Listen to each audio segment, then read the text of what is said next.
Hi hello SM क्रिएटेशनमध्ये स्वागत आहे। तर आज आपण वाटाण्याची भाजी बघणार आहोत।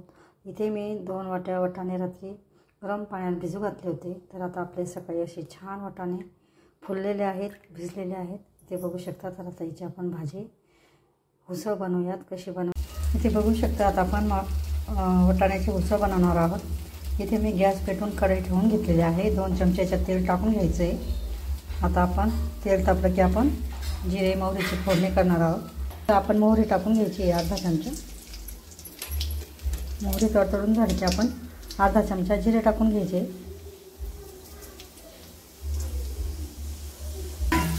जिरे परतून झाले की आपण कांदा टाकून घ्यायचा। इथे मी एक मोठा कांदा कापून घेतला आहे बारीक, तो पण टाकून घ्यायचा। कांदा छान परतून घ्यायचा आहे। इथे कांदा आता छान परतून झालेला आहे, इथे बघू शकता। आता आपण इथे हिरवी मिरची टाकून घ्यायची। कांदा परतून झाला की आपण आता हिरवी मिरची टाकून घ्यायची। हिरवी मिरची पण छान परतून घ्यायची।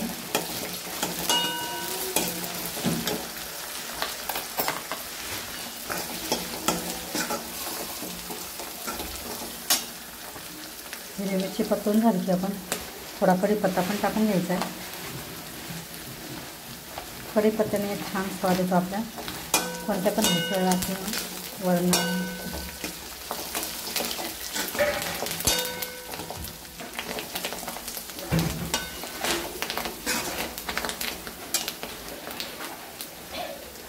आता आपण कोथिंबीर पण टाकून घ्यायची। थोडी कोथिंबीर बारीक करून टाकायची। तिला पण परतून घ्यायची तेलामध्ये।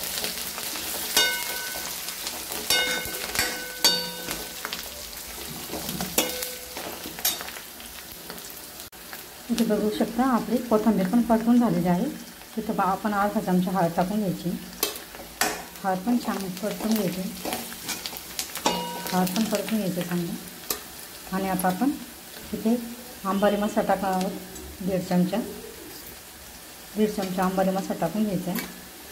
त्याच्याने एक छान चव येते आपल्या उसळीला।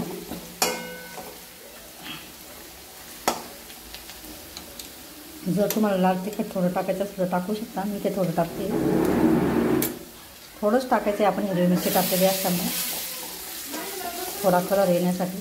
आता इथं आपण हे शिजले, मी वाटाणे शिजवून घेतल्यानंतर रात्री भिजू घातले, नंतर ते मी 2-3 शिट्ट्या काढून शिजवून घेतलेले आहे।